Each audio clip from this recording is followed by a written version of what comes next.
Bismillahirrahmanirrahim. Rasulullah sallallahu alaihi wasallam wa ala alihi wasallam. Wa jami'i syuhada wa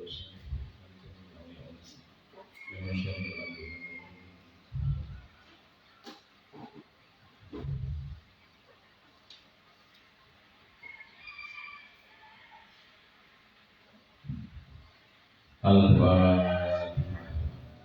A'udzu billahi minasyaitonir rajim. Bismillahirrahmanirrahim. Alhamdulillahirabbil alamin. Arrahmanir rahim. Maliki yaumiddin. Iyyaka na'budu wa iyyaka nasta'in. Ihdinas siratal mustaqim. Siratal ladzina an'amta 'alaihim ghairil maghdubi 'alaihim waladdallin.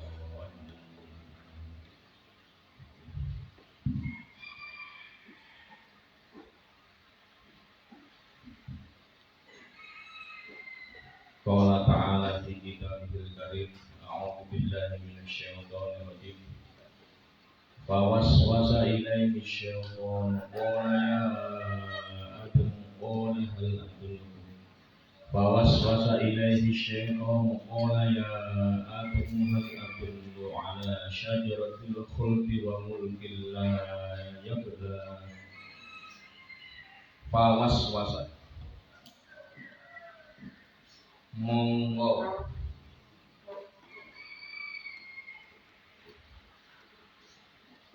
gawe waswas. Fawaswasa monggo gawe waswas.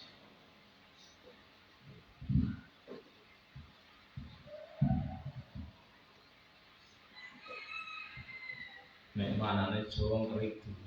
Ya, ngeribu itu ya membuat was-was itu ya membuat bisikan-bisikan yang arahnya adalah nipu. Ya bahasa Arabnya was-was, nek bahasa Jawanya ngeribu, buri-buri. Jadi wis gak apa-apa, sithik ya gak apa-apa. Maksiat sithik gak apa-apa, berarti nanti kan bisa tobat. Ya, bisikan-bisikan seperti itu namanya was-was. Taswis ya. Was-wasan taswis seperti ya misalkan ya sebagai ilustrasi saja ya, mumpung masih muda nggak apa-apa, kalaupun maksiat kan dikit, pacaran hanya megang-megang aja nggak apa-apa, nanti langsung pun tobat gitu terus sedikit mumpung masih muda, kalau sudah tua kan nggak bisa lagi kayak gitu. Nah itu namanya keridu, was-was. Jadi bisikan-bisikan yang arahnya adalah ya menganggap sesuatu yang salah dianggapnya menjadi baik, ataupun sesuatu yang masalah dianggapnya menjadi tidak masalah, dengan bisikan-bisikan namanya taswis. Waswasa mongko gawe waswas atau keribu ilaihi maring Adam, Nabi Adam asyaitonu sapa setan. Jadi Nabi Adam dibisiki oleh setan ya, kalau dalam bahasa Al-Quran sebelumnya adalah iblis ya. Qala ngucap sapa iblis, ya Adam, ini bentuk taswisnya tadi.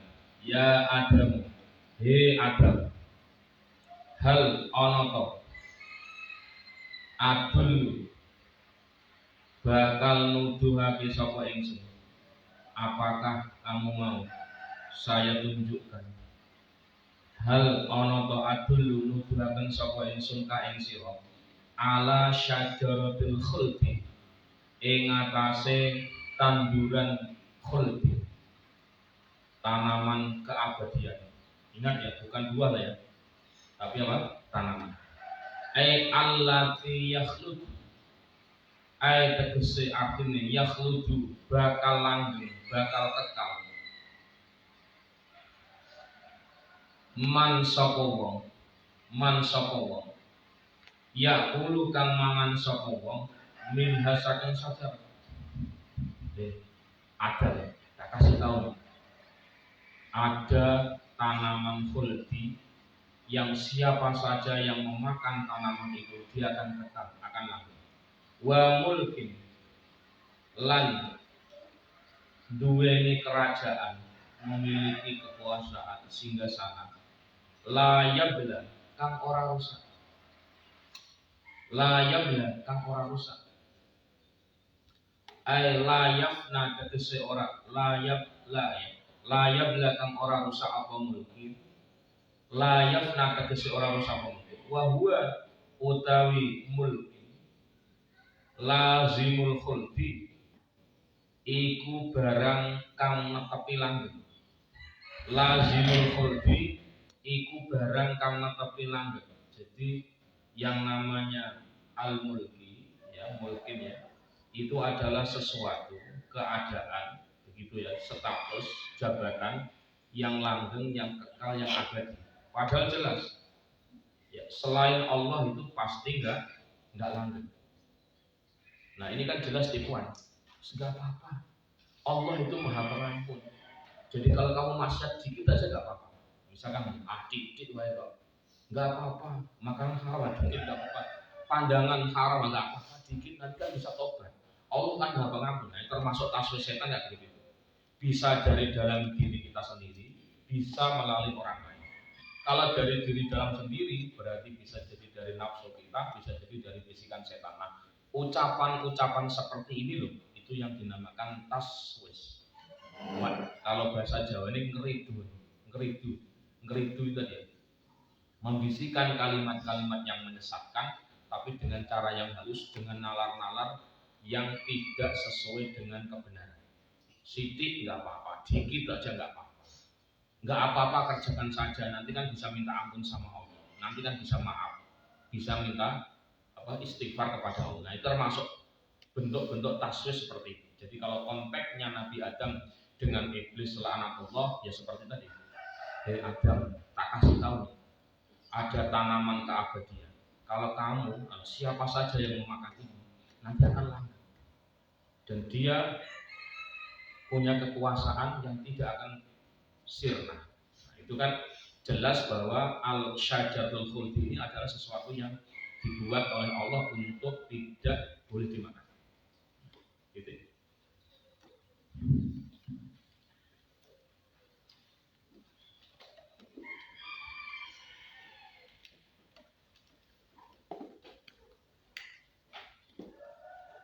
Fa'akala selanjutnya fa'akala mongko mangan sapa Nabi Adam lan Siti Hawa Adam tegese sapa Nabi Adam wa Hawa ulan Siti Hawa alaihi wasallam minha saking syajarah ya ingat ya ini berarti ilmu yang harus kita pahami. Jangankan sekelas kita, sekelas Nabi saja masih bisa ya kena bisikan-bisikan gitu ya, yang nggak benar tentu. Secara lahiriah tidak akan kita terangkan. Apalagi kita ini. Maka yang kemarin disampaikan oleh Allah dalam Al-Quran, fasta'id billah. Ya pokoknya yang mau melakukan apa saja yang baik-baik tentu menyebut nama Allah. Kalau mau melakukan sesuatu yang baik di samping menyebut nama Allah juga ta'awud. Isti'adzah meminta perlindungan kepada Allah dari hal-hal yang negatif yang mungkin kita awalnya baik tapi di tengah-tengah bisa menjadi tidak baik.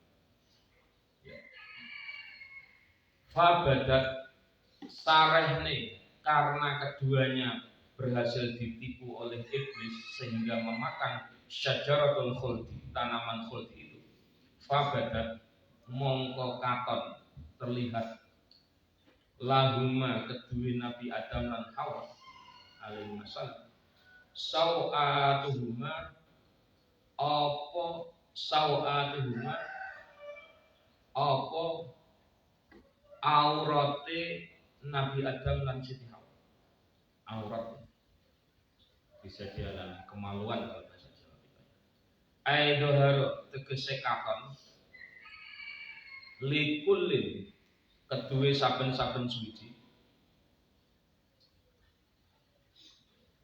minhuma saking Nabi Adam lan Siti Hawa apa sing katon kubuluhu apa kubule akhir kubule Nabi Adam wa kubul akhari lan kubul maaf kubul itu jalan depan kalau kubul itu jalan depan kelamin nek dubur itu jalan belakang.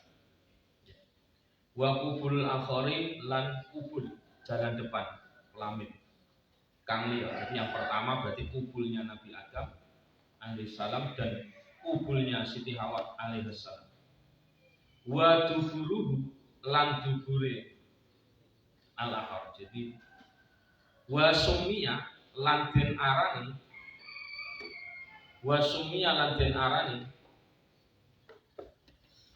apa kubul kulun ya wa sumiya lan den arani kulun apa saben-saben suci min huma saking kubul Adam lan kubul Hawa diarani sauatan ing sauah kemaluan.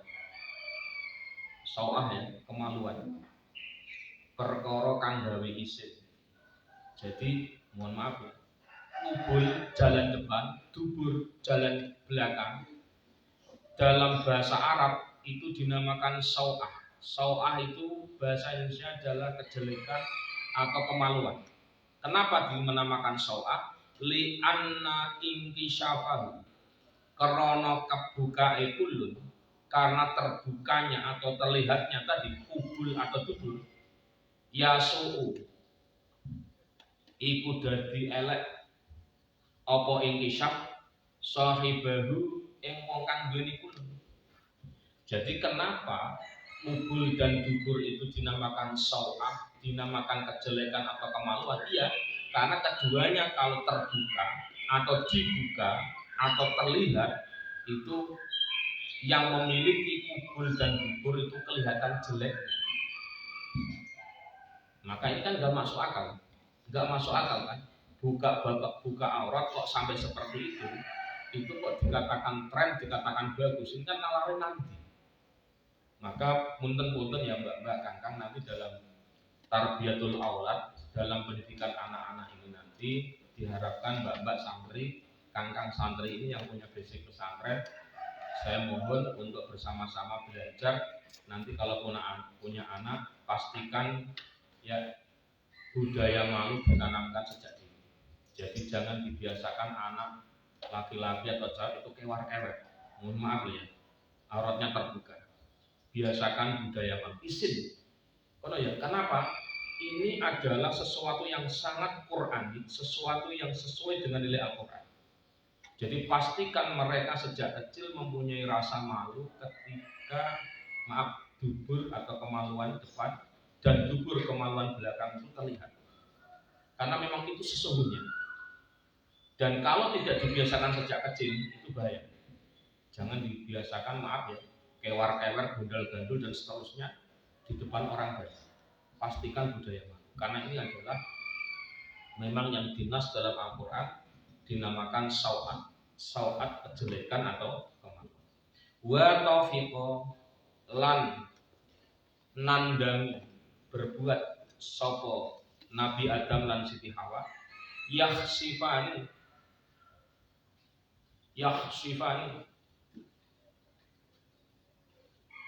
iku ngenani ya, atau nutupi sopo Nabi Adam lan Siti Hawa akhoda tegese tumandang sopo Nabi Adam lan Siti Hawa iyal ziqani iku ngenani ya, mengambil untuk menutup sopo Siti Nabi Adam lan Siti Hawa alaihima ing atase Nabi Adam lan Siti Hawa min warakil jannati saking godhonge swarga. Jadi begitu memakan syajaratul khuldi kemudian terlihat kemaluannya, maka seketika itu pula beliau yang mulia berdua itu ya menutupi ya sauahnya itu dengan daun surga. Liyastatiru supaya padha nutupi liyastatiro supaya padha nutupi sapa Nabi Adam lan Siti Hawa bihi kelawan warakal jannah.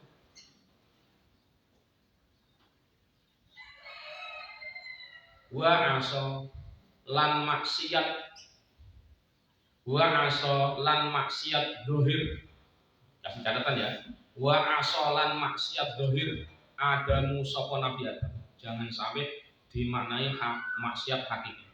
Wa asolan maksiat dohir Adamu sapa Nabi Adam rabbahu ing pangeran Nabi Adam. Nggak boleh dalam pikiran kita, nggak boleh dalam benak kita mengatakan Nabi Adam melakukan maksiat secara hakiki. Sebagaimana kisah kemarin yang kita pelajari antara Nabi Khidir dengan Nabi Musa. Ketika itu Nabi Khidir pernah membunuh anak kecil, betul ya? Secara lahiriah itu salah, tapi hakikatan tidak ada yang salah. Secara lahiriah Nabi Khidir ya merobohkan bangunan.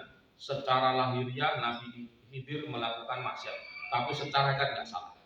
Secara lahiriah Nabi Khidir melubangi perahu, padahal penumpang merusak kapalnya yang ditumpangi. Secara lahiriah boleh dikatakan salah, tapi hakikatan tidak ada yang salah dari para al-abrar, orang-orang yang memiliki kekhususan, kedudukan khusus ya bagi Allah Subhanahu wa taala. Jadi ini harus dipahami, wa asolan maksiat dohir. Ingat, bukan maksiat secara batin atau secara hakikat. Adamu sapa Nabi Adam rabbahu ing nabine ing pangeran Nabi Adam. Fahuwa lan sasar. Ya, sasar padha sasar dohir sapa Nabi Adam bil akli kelawan sebab mangan. Bil akli kelawan sebab mangan minas syajarati saking tanduran.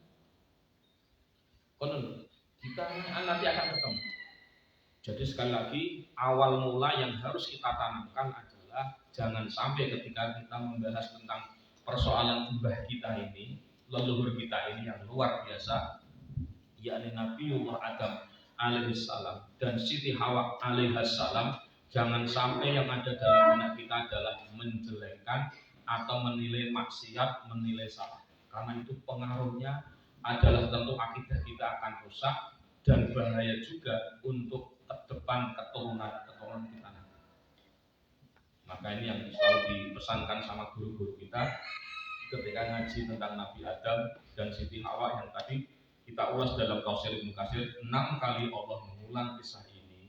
Dan ketika kita memaknai salah bisa berbahaya. Berbahaya yang paling pertama utama adalah untuk diri kita sendiri karena akidahnya rusak. Kalau akidahnya rusak ya kufur berarti. Yang kedua efeknya adalah maaf saja keturunan kita.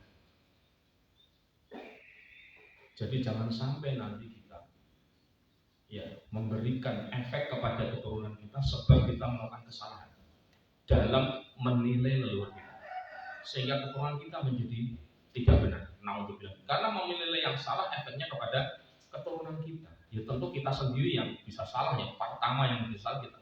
Ya tentu ketika ngajinya salah pemahamannya. Maka ini harus dipahami wa aso lan maksiat ing dalem dohire, tapi taat ing dalem batiniah.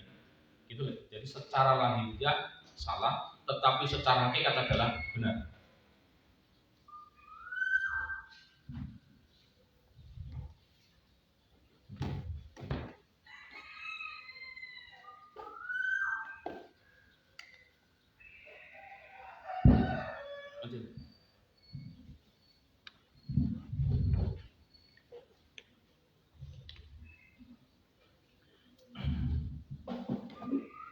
Ya, jadi yang harus ditempatkan itu. Makanya ini 2 ayat kita kaji dalam satu paket. Ya, 1 ayat kita kaji dalam 1 paket. Karena memang ini rangkaian yang tidak terpisah. Maka nanti besok insya Allah kalau nggak ada halangan Selasa berarti kajian tafsir yang lain. Karena biar nggak terpisah. Terus dilanjutkan sekarang.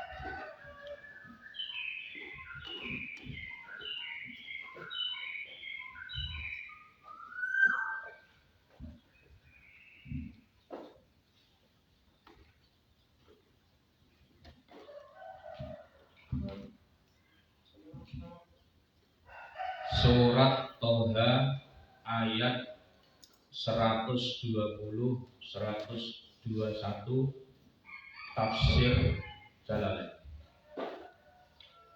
Ini kita cek juga dengan nanti kitab sarahnya Jalalain namanya Tafsir Sawi. Nanti akan bisa kita temukan nanti titik temunya bagaimana ketika kita memahami ayat-ayat seperti ini. Ya tidak gagal paham dan efeknya luar biasa.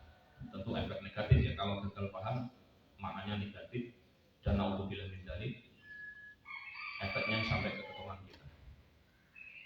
Ya, jadi Al-Quran memang dahsyat, memang luar biasa. Tapi ingat, ketika salah dalam membacanya, konteks membaca, tentu itu bisa menjadi hujjatun alaina, ya, sesuatu yang menjadi hujjah yang berbahaya untuk kita.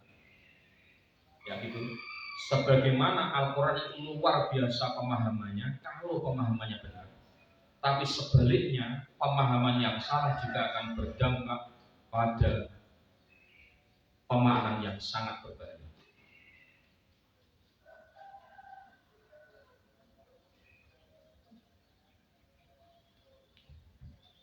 Gitu.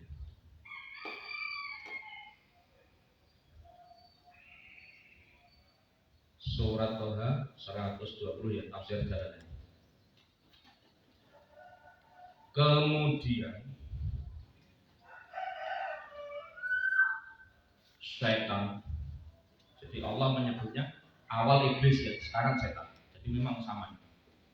Kemudian setan itu memberikan taswis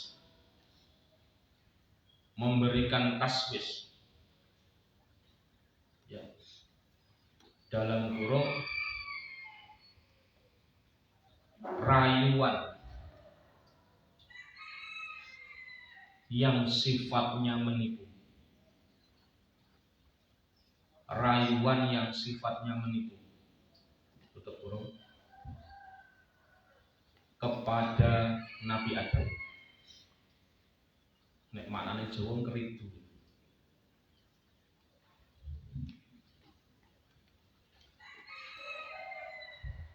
Koma. Berkatalah setan itu. Setan itu berkata. Subjek dulu. Setan itu berkata. Tanda kutip. Wahai Adam, ya Adam, wahai Adam.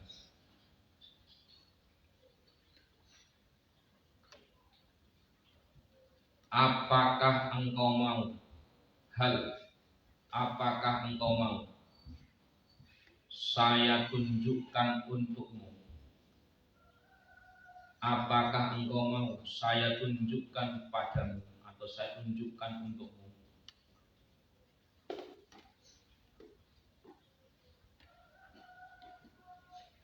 sebuah pohon keabadian?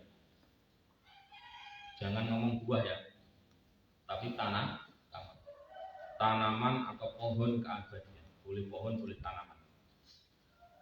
Tanaman atau pohon keabadian.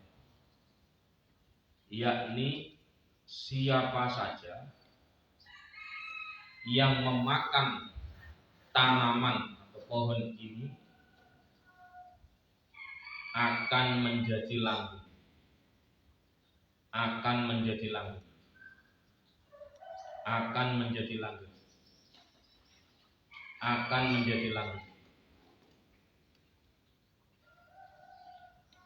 Dan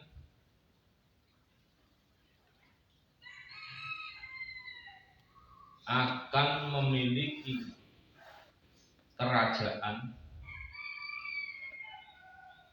yang tidak rusak atau binasa, dan akan memiliki kerajaan atau kerajaan yang tidak akan binasa, yakni sebuah kerajaan yang memiliki keabadian. Jadi wonge ya langgeng, kekuasaannya ya langgeng. Jelas kan, nggak bener kan? Kan logika awal gimana? Semuanya ini kecuali Allah, semua atau selain Allah itu semuanya akan rusak, akan binasa, akan hancur. Selain Allah, termasuk Nabi, walaupun Nabi dan walaupun itu malaikat. tanda tanya. Ingat ya, ini mengulang untuk yang kesekian kali kisahnya. Dalam tafsir Ibnu Katsir 6 kali ya, Allah mengulang kisah Nabi Adam ya vs atau versus iblis atau setan. Gitu ya. 1, 2, 1. Surat Toha. Maka yang terjadi adalah Nabi Adam dan Siti Hawa itu. Maka yang terjadi adalah Nabi Adam dan Siti Hawa itu memakan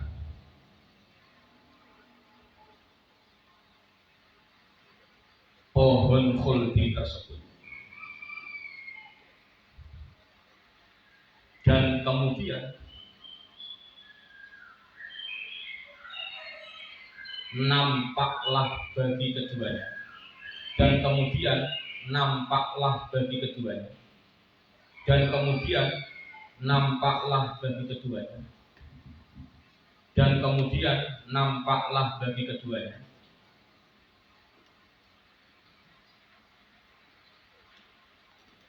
Aurat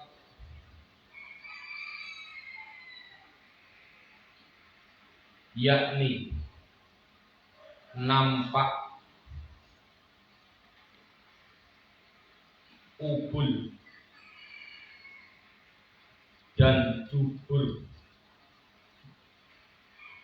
dari masing-masing Nabi Adam dan Siti Hawa.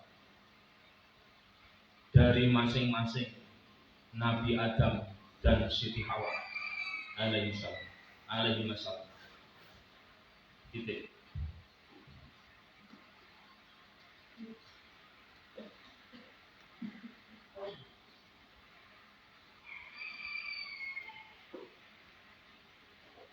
Ubul dan dubur dinamakan sau'ah, dalam kurung kemaluan, tutup kurung, dikarenakan ketika hal ini terbuka,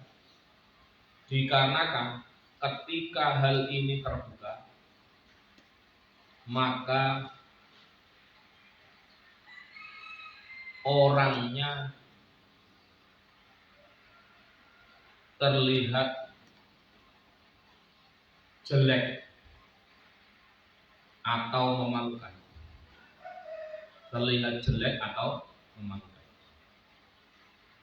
Jadi ini mudah-mudahan filosofinya, semakin aurat terbuka sesungguhnya semakin jelek dan semakin memalukan. Ini filosofinya. Tentu dubur dan kubul ini adalah kejelekan yang puncak. Maaf ya Mbak Kakang ya. Ini simbol kemaluan atau kejelekan puncak ya dubur dan kubul itu. Ya secara umum aurat yang terbuka itu adalah sesuatu yang jelek dan sesuatu yang memalukan. Tentu dalam tanda kutip ya, kecuali pada tempat tertentu, kecuali dilihat oleh orang tertentu, dan itu ada pengecualian kan. Punten-punten ya, dalam konteks di kamar mandi itu pengecualian. Dalam konteks hubungan suami istri tentu itu pengecualian. Saya kira ada pengecualian itu, tapi secara umum gitu. Jadi kemaluan, dubur-kubur itu adalah puncak kejelekan atau kejelekan atau kemaluan pada diri seseorang. Jadi semakin terbuka auratnya, berarti semakin nampak kejelekan atau semakin nampak kemaluannya. Nauzubillah. Tentu kita tidak berbicara yang lain kecuali berbicara secara normatif ya. Ya semoga kita semuanya dijaga oleh Allah, keluarga kita dijaga oleh Allah dari hal-hal yang tentu mohon maaf ya tidak baik menurut agama. Amin ya rabbal alamin. Maka sekali lagi ini diniati untuk kita sendiri, diniati untuk keluarga kita, diniati untuk keturunan kita. Amin ya rabbal alamin. Oke. Terus dan tidak ya. Dan keduanya itu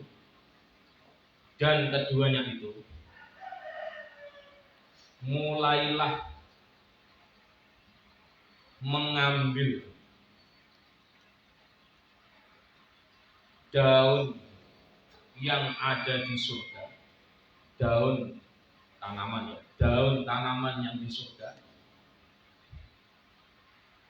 untuk berusaha menutupi, liyastakiro, untuk berusaha menutupi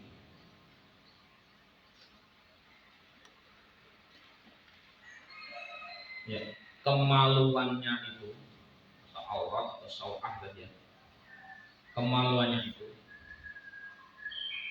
dengan daun tersebut. Titik. Nabi Adam alaihissalam, tolong kalau Anda buka terjemah hati-hati, karena ini harus dipahami dengan tafsir. Saya katakan kalau Anda melihat hanya terjemah saja, tidak melihat tafsir, sangat dikhawatirkan akan merusak akidah kita, akan mengancam keturunan kita. Ya, gitu ya. Dan Nabi Adam alaihissalam melakukan maksiat secara lahiriah dan taat secara batinnya. Ini saya menggunakan tafsir Sawi ya. Tafsirnya apa? Sarahnya tafsir Jalalain. Saya ulangi ya. Dan Nabi Adam ya maksiat secara lahiriah namun taat secara hakikat kepada Tuhannya.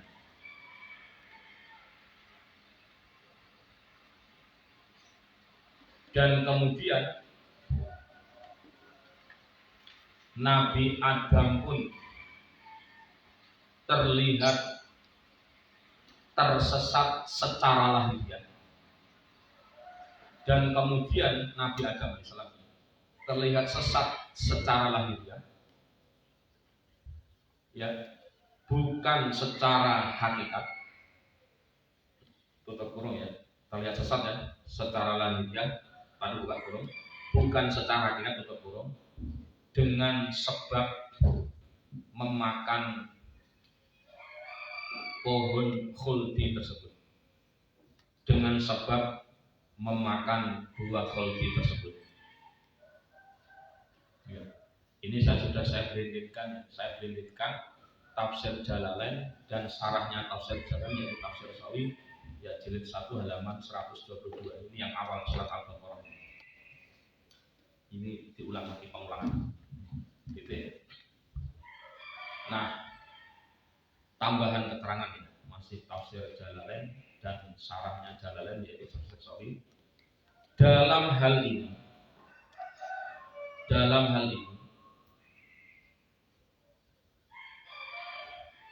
apa yang kita lihat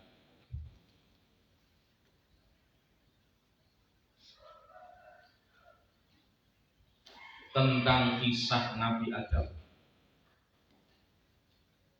memakan pohon khuldi, bukan buah ya, memakan pohon atau tanaman khuldi, termasuk bab hasanatul abror,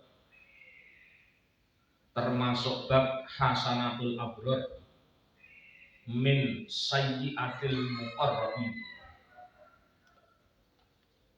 Ini Arabnya tulis ya, karena sudah menjadi ID. Apa? Hasanatul abror, sayyiatul muqarrabin. Yaitu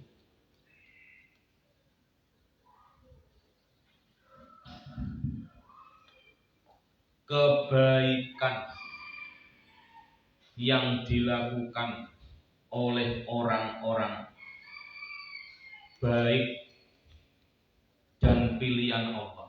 Kebaikan yang dilakukan oleh orang-orang yang baik dan pilihan Allah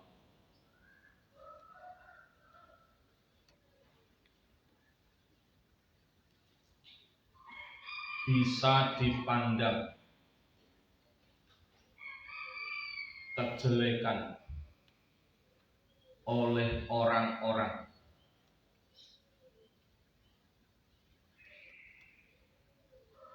secara lahiriah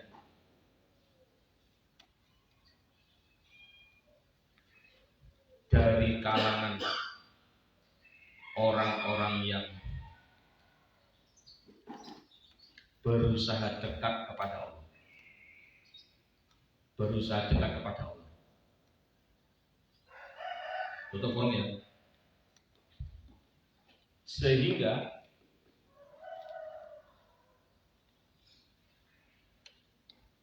kisah Nabi Adam dan syajar dan pohon khuldi ini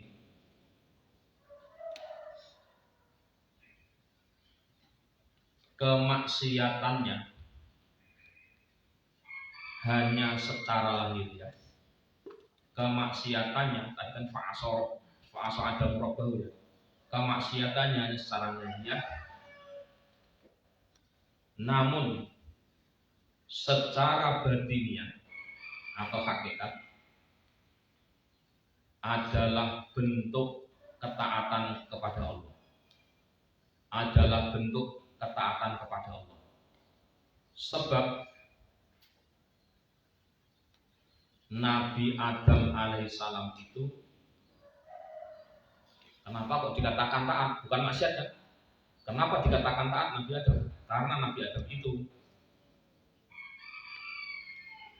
melaksanakan rahasia ketentuan Allah atau qadar Allah.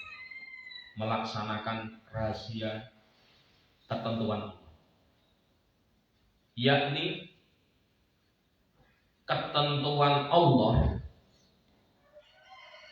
yang akan menciptakan khalifah di bumi. Surat Al-Baqarah 131. Inni ja'ilun fil ardi khalifah.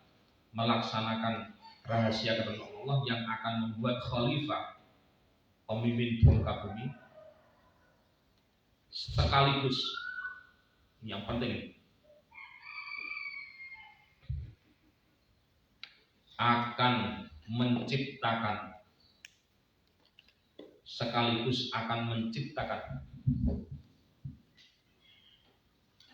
pemimpin semua nabi,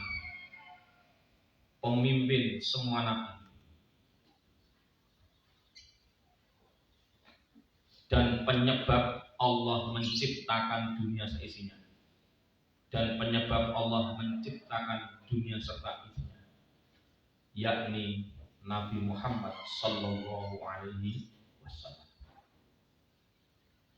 Berarti kalau Nabi Adam nggak turun dari bumi, ada nggak Nabi Muhammad?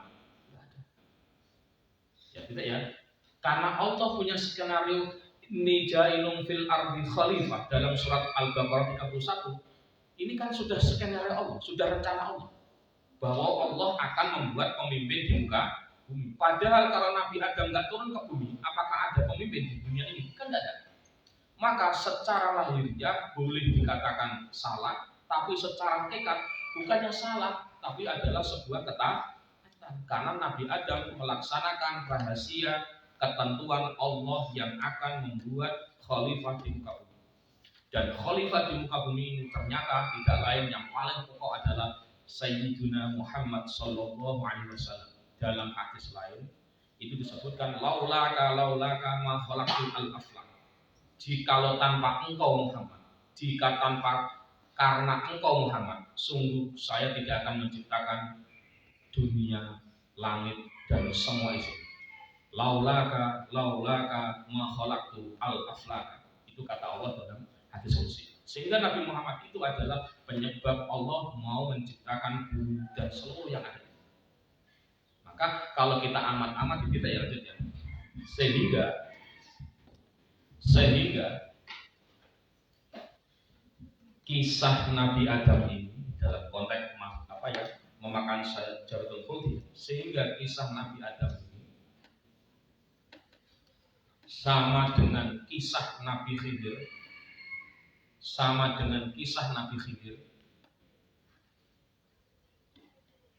ya, bersama dengan Nabi Musa yang melakukan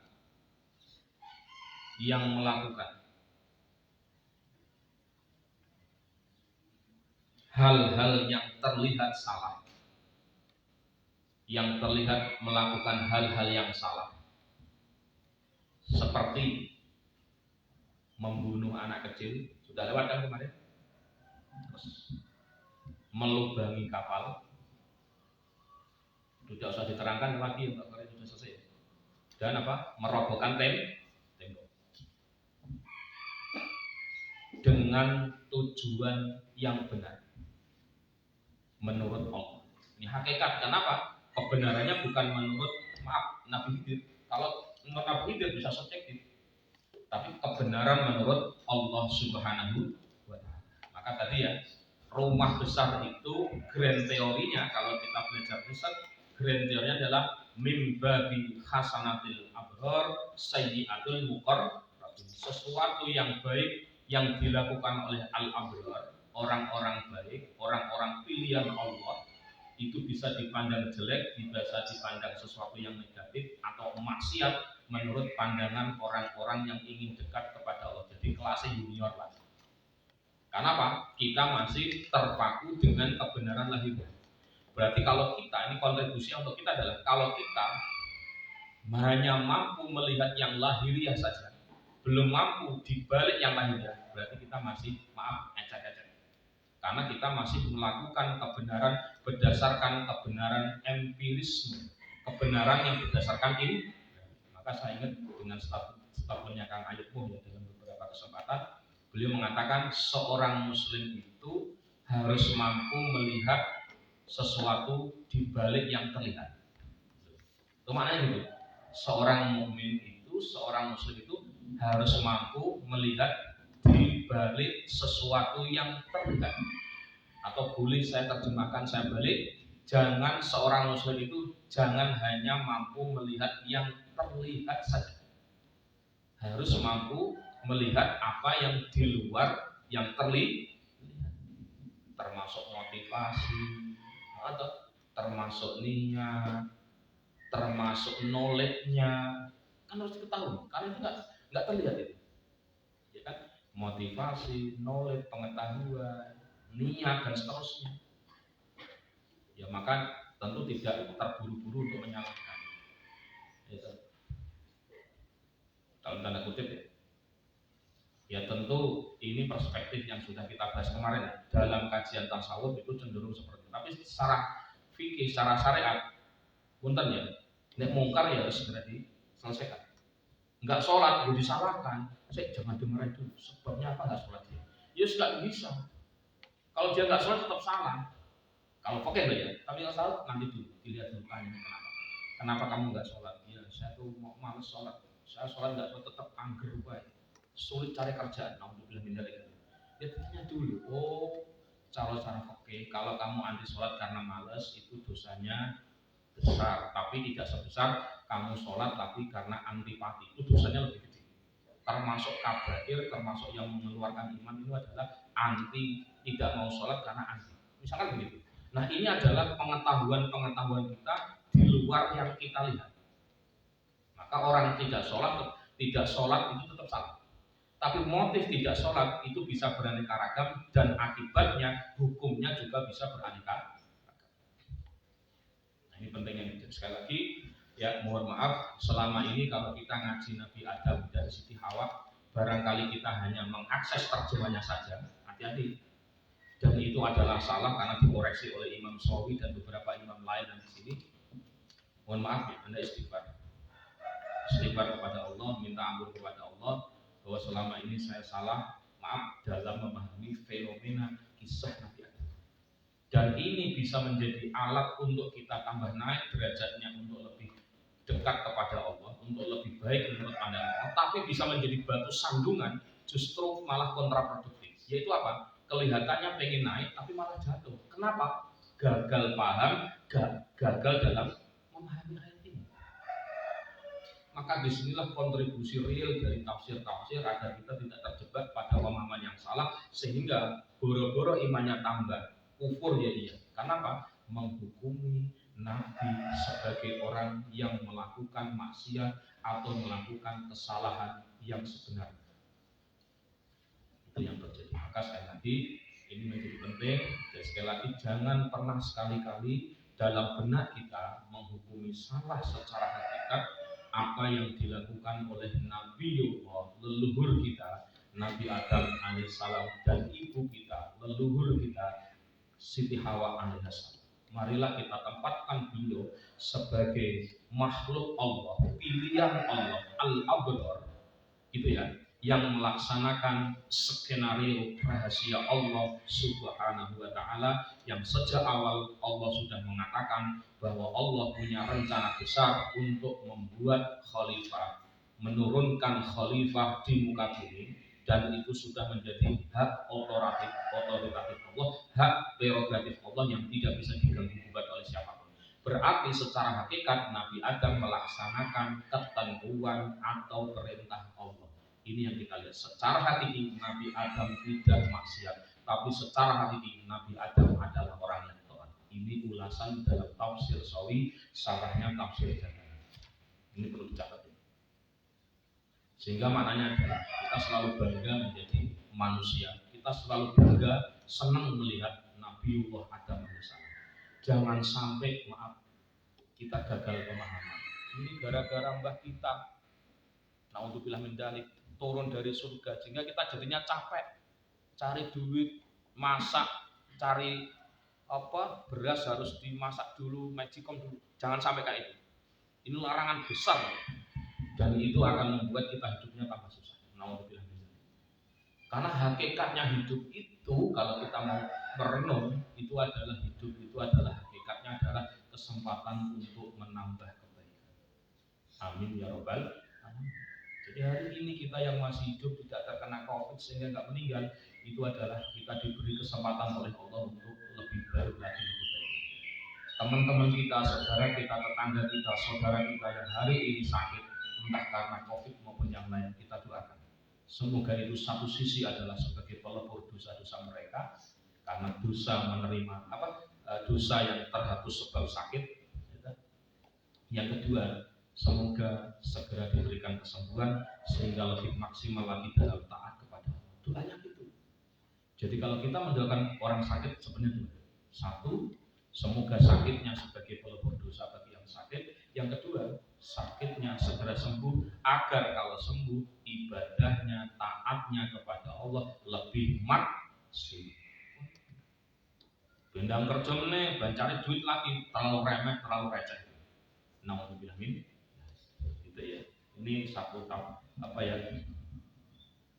pemahaman, dua ayat 120 121 tafsir Jalalain dan tafsir Sawi blended ya, dua tafsir ini. Karena ini harus satu paket, jangan sampai kita salah dalam memahami sesuatu yang mestinya baca Al-Qur'an itu sebagai obat, yang mestinya baca Al-Qur'an itu adalah untuk penenang, untuk dapat hidayah, untuk kebaikan, tapi bisa menjadi sesuatu yang berbahaya, jadi penyakit, jadi beban sejarah ketika kita gagal dalam memahami. Sekali lagi, tolong yang pernah merasa memberikan penilaian yang salah kepada Nabiullah Adam alaihissalam untuk beristighfar, bertobat, meminta ampun kepada Allah, untuk tidak mengalami kegagalan pemahaman dalam membaca, meneladani, mentadabburi kisah-kisah Nabi, khususnya yang kita bahas hari ini adalah Nabiullah Adam alaihissalam. Kita harus bangga, kita harus senang, kita harus bergembira dengan ketentuan Allah, dengan qadar Allah yang sudah ditentukan, dan orang-orang yang melaksanakan rahasia Allah. Karena tentu tidak akan ada kita, tentu tidak akan ada Rasulullah Muhammad tanpa ada Nabi Adam yang turun ke dunia ini dengan sebab memakan syajaratul khuldi. Sehingga kita benar-benar profesional. Terima kasih oleh Nabi Adam, sebab mengolah kami ini ada, sebab mengolah kami bisa menjadi umat Nabi Muhammad sallallahu alaihi wasallam. Imbah kita ini, leluhur kita ini, leluhurnya Nabi Muhammad sallallahu alaihi wasallam. Jadi kalau dalam qasidah burdah yang kita baca tiap malam Jumat, maka kalau saya pas nandeman ini, saya harus bergetar ini, ya Allah, Nabi Muhammad itu awal secara hakiki, akhir secara batin, awal secara hakikat, tapi tapi akhir secara lahir. Nabi Adam itu secara lahiriah awal ya, tapi secara batinnya itu setelah Nabi Muhammad, meskipun waktu itu Nabi Muhammad masih berupa nur atau berupa cahaya. Nah itu makanya Nabi Muhammad itu secara hakikat awal daripada atau awal kalau dulu dari Nabi Adam, meskipun secara lahiriah ya, itu adalah beliau terakhir atau khotamul anbiya, penutup dari para nabi. Berarti syukur kita ya kepada Nabi Muhammad, terima kasih kita tentu paling pertama kepada Allah, syukur kita kepada Nabi Muhammad, dan syukur kita kepada mbah kita Nabi Adam alaihissalam. Di titik inilah kita menjadi sadar di antara kita semuanya mulia, nggak ada gus-gusan, nggak ada habib-habiban, nggak ada punten status yang lain. Kalau kita sudah mensejajarkan bahwa kita ini sama-sama keturunan Nabiullah Adam alaihissalam. Inilah nilai-nilai kesetaraan yang diajarkan oleh Al-Quran. Tentu ya keturunan Nabi kita hormati, tentu benar keturunan kita kiai dihormati, tentu anak-anak guru kita hormati, tapi secara hakiki pahami betul, mungkin kita di antara kita ada yang keturunannya kiai, mungkin di antara kita ada keturunan orang-orang tertentu. Tentu itu harus sadari penuh bahwa ini kita sebenarnya adalah sama dengan yang lain, sehingga tidak ada punten arogansi semacam kelas bagi kita di antara yang lain. Ya. Menurut tadi yang tafsir Sawi juz 1 halaman ya 222 ya. Tadi yang terangan tadi ya. Min babi hasanatul abrar min sayyiatil muqarrabin. Tafsir Sawi jilid 1 halaman 222. Ini sebagai apa ya? Sebagai blended lah, karena nggak cukup satu tafsir. Jadi mohon maaf ya, karena maaf saja ya. Kita lihat dalam terjemah itu perlu diberi catatan kaki, perlu diberi footnote, karena yang terlihat hanya maka Nabi Adam bermaksiat kepada Tuhan. Ini kan bisa berbahaya kalau tidak dijelaskan. Masih itu apa? Membangkang. Masa Nabi kok membangkang?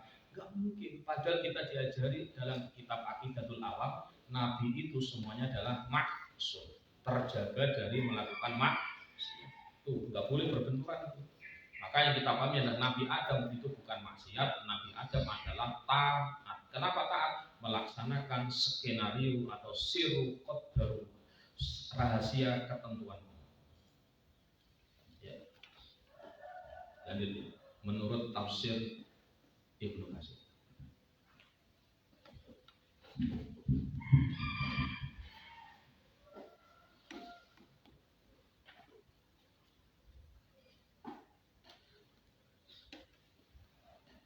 Menurut tafsir Ibnu Katsir, ini akan dijelaskan perspektif Ibnu Katsir kenapa Nabi Adam kok sampai terbujuk dalam tanda kutip ya, secara halnya ya, terbujuk oleh setan. Dan kita bisa tahu kenapa Nabi Adam sampai mengikuti setan. Bahasa di depan kemarin kan iblis, tapi Allah di lain kesempatan menyebutnya setan. Meskipun ini beda penamaan tapi maksudnya sama. Menurut tafsir Ibnu Katsir,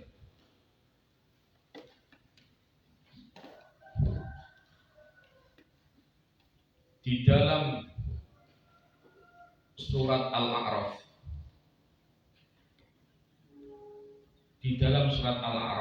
ayat ke-22, berarti surat terdahulu ya Al-A'raf. Di dalam surat Al-A'raf 22 sudah dijelaskan bahwasanya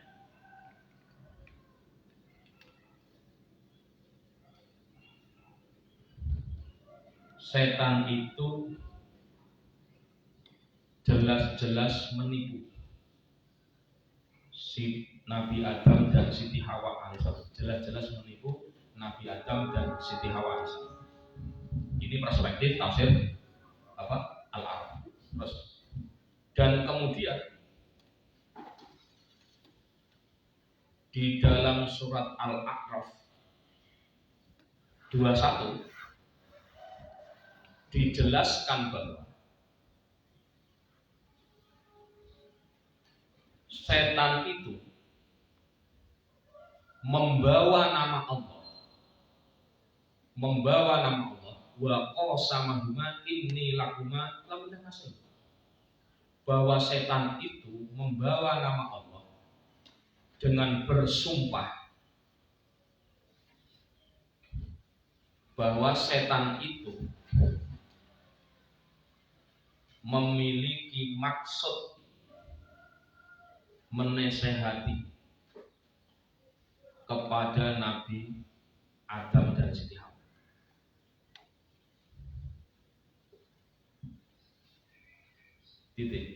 Sehingga dengan sebab kewibawaan nama Allah,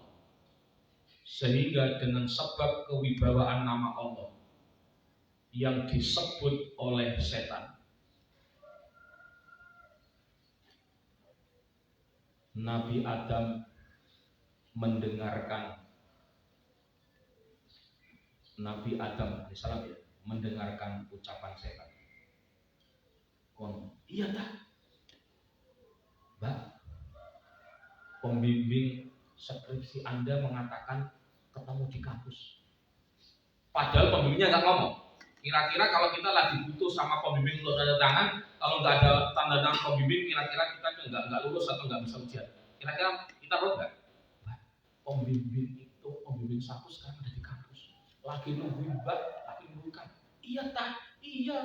Kasih tahu ini karena saya perhatian kepada Mbak. Kalau nggak berani nggak saya omong ini. Karena disebut nama pembimbing, misalkan ya dalam konteks kita ini, orang yang sangat kita hormati, yang sangat kita butuhkan dalam konteks untuk ujian skripsi, langsung sana lah sih ternyata foto. Kalau kita menyebut nama pembimbing, ya kalau kita mendengar kata pembimbing kita dalam tanda kutip ya, yang kita lihat bukan yang ngomong, tapi kebesaran kewibawaan pembimbing itu yang menyebabkan kita mendengarkan ucapan orang yang menyebut pembimbing kita. Itu logika yang dibangun dalam tafsir Ibnu Katsir. Kenapa dalam tanda kutip ya Nabi Adam mau mendengarkan taswis atau bisikan setan tadi itu yang mengatakan bahwa wallahi demi Allah wa qasama wallahi tallahi billah demi Allah segera saya itu wahai Nabi Adam dan Siti Hawa, saya itu ingin nasihati kamu wa qasamahuma inni lakuma laminat nasihin. Itu kalau ayatnya diterangkan tafsir Ibnu Katsir.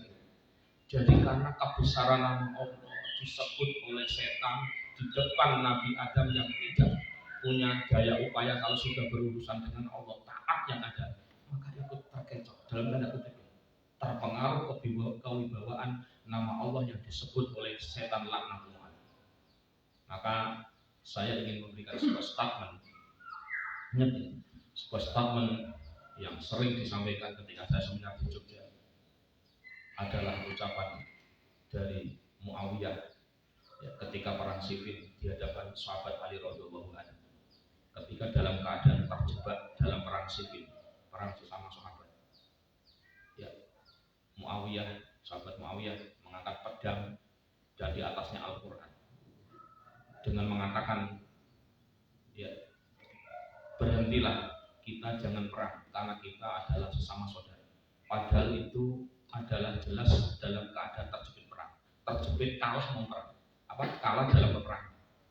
Itulah akhirnya sahabat Ali memberikan komentar, kalimat hakim turatu biha al-batil, jargon indah untuk agenda khusus. Dan ini lagi-lagi punten-punten, kenapa kami jargon untuk berhati-hati dengan politikus. Kalimat hakim turatu biha al-batil, ditulis ya, ini jargonnya siapa? Sahabat Ali ketika perang Siffin dengan sahabat Muawiyah. Silakan dilihat dalam tarikh sejarah. Kalimat hakim turadu biha al-batil, jargon indah untuk agenda khusus. Omongannya benar, tapi tujuannya untuk kejelek. Maka untuk memberikan label setan yang waqo sama inni lakuma lam nasihin, kita bisa meminjam jargonnya, statementnya sahabat Ali bahwa inilah yang terjadi adalah kalimat hakim turadu biha al-batil. Menyebut nama Allah wallahi bagus ya? Bagus. Tapi tujuannya untuk menyesatkan Nabi. punten hati-hati ketika Anda nanti akan mencalonkan diri menjadi anggota legislatif atau eksekutif apapun jabatan Anda ke depan nanti, tolong jangan mengulang kesalahan sejarah yang bisa berbahaya. Kesalahan sejarah itu adalah kesalahan setan yang dulunya taat sebelum ada Nabi Adam, wa ya'budullaha ma'al malaikat. Mereka itu aslinya iblis, setan itu ibadah kepada Allah sebelum Allah menciptakan Nabi Adam. Karena arogansi mereka, setan iblis itu, mereka akhirnya dengki, hasut, sombong kepada Nabiullah Adam AS. Jadi kesimpulannya yang harus kita pahami adalah hati-hati dalam menyampaikan sebuah kebenaran, karena mungkin itu bisa menjadi sebuah kebenaran, tetapi motifnya adalah untuk agenda yang busuk. Tentu juga dihukumi sesuatu yang busuk. Sumpahnya setan, sumpah omong kosong. Wa qasamahuma inni lakuma laminan nasihin. Ini adalah jargonnya setan, jargon indahnya setan, jargon yang baiknya setan, tetapi agendanya adalah busuk untuk menyesatkan Nabiullah Adam AS. Terus ditunjukkan di situ. Jadi untuk bisa dipahami ya. Jadi kalimat tadi, kalimat hakim quratubil batil, ini menjadi catatan sejarah sendiri ya. Tadi ucapannya Muawiyah, sahabat Muawiyah ketika terdesak perang, mau kalah ketika perang Siffin dengan sahabat Ali radhiyallahu anhu.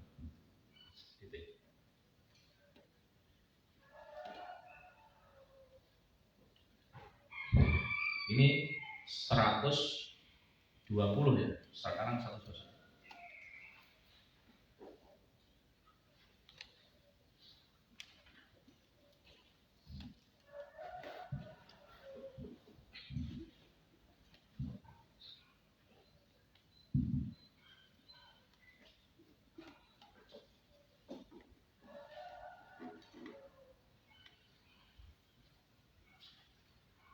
Kemudian Nabi Adam dan Siti Hawa. Kemudian Nabi Adam dan Siti Hawa akhirnya memakan pohon khuldi itu.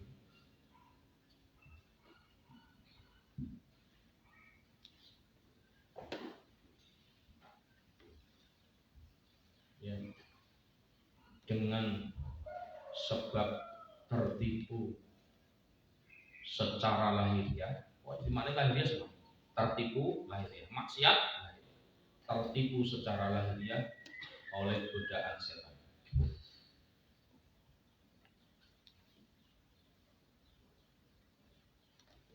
Tertipu oleh godaan setan.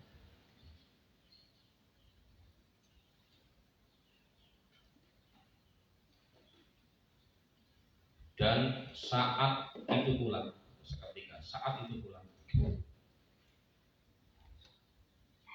keduanya langsung terlihat auratnya sebagai dampak memakan syajaratul khuld.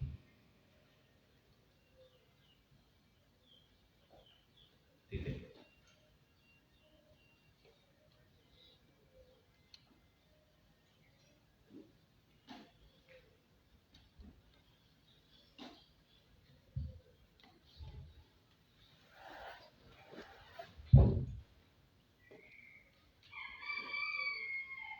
Ya, beliau ini enggak menafsiri yang lain ya. Wa aso ditafsir apa enggak ditafsiri sama tafsir ini kasir ya.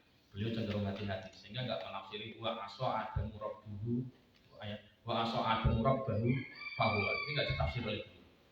Ya sudahlah, enggak apa-apa nih, kita hentikan saja ke sini ya.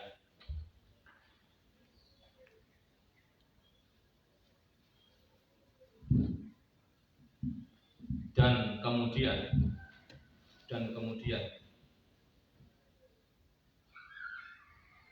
Nabi Adam pun secara lahiriah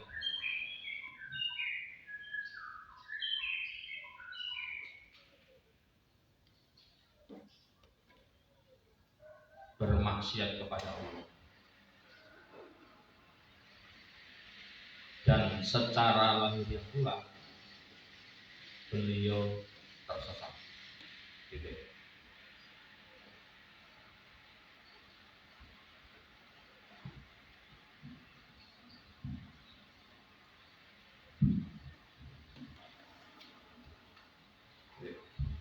Dalam sebuah hadis, nah ini hanya mentekan dalam sebuah hadis. Dalam sebuah hadis, Rasulullah Muhammad SAW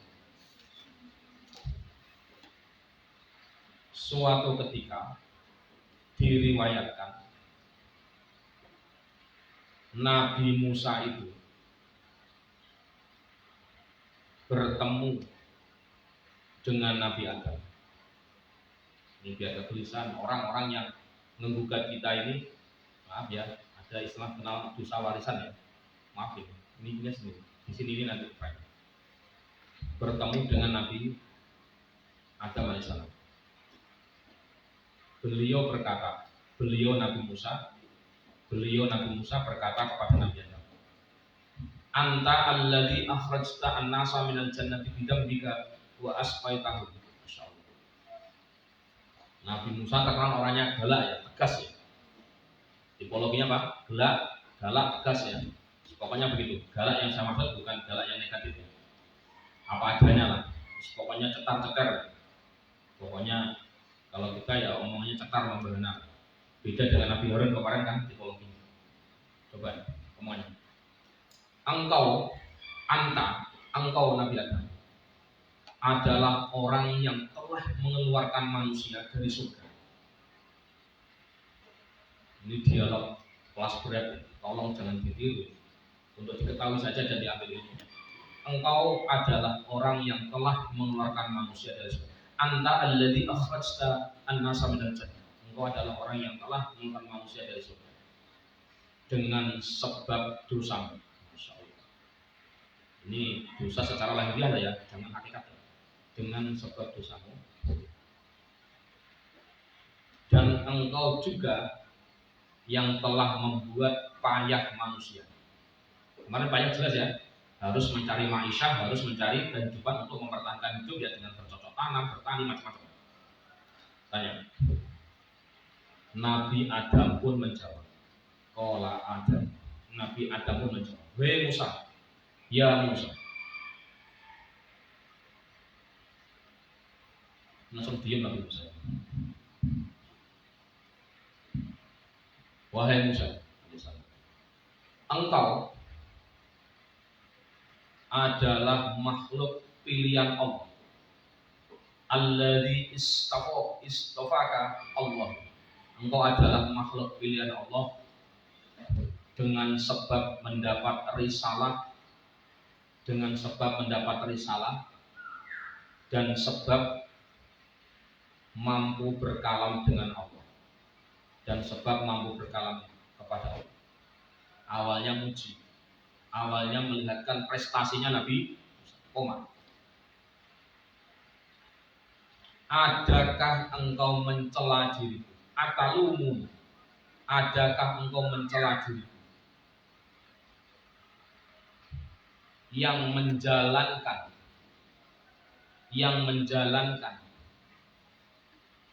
ketentuan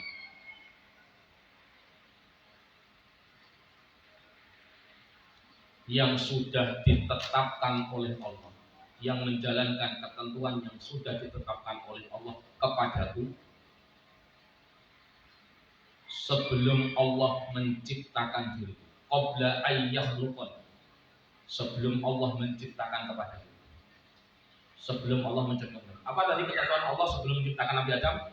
Laulaka ma khalaqtu al-aflaka. Saya tidak, jika bukan karena karenamu. Diulang berapa sampai kali? Laulaka.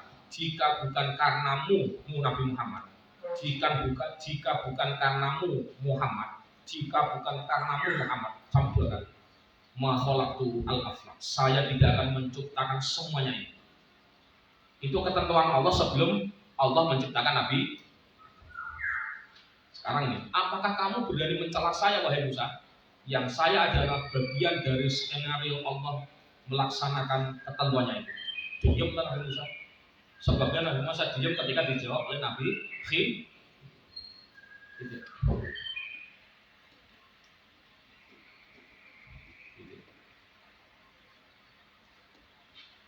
Tanda tanya ya. Berarti apa? Nabi Musa sudah nggak berani ngomong lagi kan? Sudah titik, tidak ada lanjutan kembali. Titik. Titik tanda kutip. Kemudian Nabi Muhammad Sallallahu Alaihi Wasallam bersabda, setelah diskusi ini, Nabi Adam dan Nabi Musa alaihi wasallam, setelah diskusi ini, Nabi Adam dan Nabi Musa alaihi wasallam kedua-duanya melaksanakan haji bersama. Fahajja Adam wa Musa. Ini wahadal hadis lahu turukun fi sahihaini wa ghairuhuma minal masyahid. Jadi hadis ini dikomentari oleh Imam Ibnu Katsir. Ini mempunyai sanad dalam hadis sahih dan beberapa sanad yang lain. Jadi semuanya itu ya. Jadi bagaimana Rasulullah Muhammad SAW menjembatani pemahaman, maaf sebagian orang-orang yang salah, taruhlah manusia itu membawa dosa turunan dosa dari leluhurnya. Na'udzubillah min dzalik. Kalau itu arahnya adalah Nabi Adam, ini adalah pernyataan yang bisa mengeluarkan dari agama Islam atau murtad. Na'udzubillah min dzalik. Maka yang terjadi adalah kegelisahan itu sudah diwakili oleh Nabi Musa, sudah diceritakan oleh Nabi Musa dan dijawab langsung oleh Nabi Adam alaihissalam. Jadi beliau tidak secara eksplisit, tafsir Ibnu Katsir tidak menjelaskan dengan menggunakan rasio, tapi menggunakan riwayat, menjelaskan hadis, menjelaskan Al-Quran dengan riwayat. Ini adalah corak tafsir riwayat, menjelaskan ayat-ayat Al-Quran dengan riwayat-riwayat hadis. Itu adalah corak pokok, corak utama dari tafsir Ibnu Katsir. Semoga kita bisa mengambil hikmah dari berbagai corak, termasuk tadi corak ra'yunya para ulama tafsir, termasuk Imam Jalaluddin As-Suyuti, Imam Sawi dalam tafsir Sawinya, dan juga tafsir Ibnu Katsir yang coraknya tadi dengan menggunakan riwayat. Bagaimana kita ketika belum tahu atau baru belajar seperti ini, memahami kisah Nabi Adam yang harus ditempatkan secara proporsional, secara tepat, jangan sampai salah, boro-boro ingin tambah iman, tambah akidah, tapi justru tambah melorot karena salah paham, karena gagal paham. Sekali lagi, ini pentingnya belajar tafsir. Tidak cukupnya kita hanya membuka terjemah. Hati-hati. Maka punten-punten saja ya dari pernyataan ini, tolong untuk hati-hati ketika searching Google, searching internet, apalagi YouTube, melihat ustadz atau siapa saja yang menganggap ustadz, tapi dalam tanda kutip ya epistemologi keilmuannya tidak bisa dipertanggungjawabkan. Ini sangat berbahaya. Kita akan bisa menjadi terpengaruh, bisa menjadi sesat, dan naudzubillah min dzalik. Ini tidak sesuai dengan ajaran akidah Ahlussunnah wal Jamaah. Kalau dalam tafsir soal tadi dikasih tambahan min babi hasanatul abrar min sayyiatil muqarrab. Wallahu a'lam bishawab.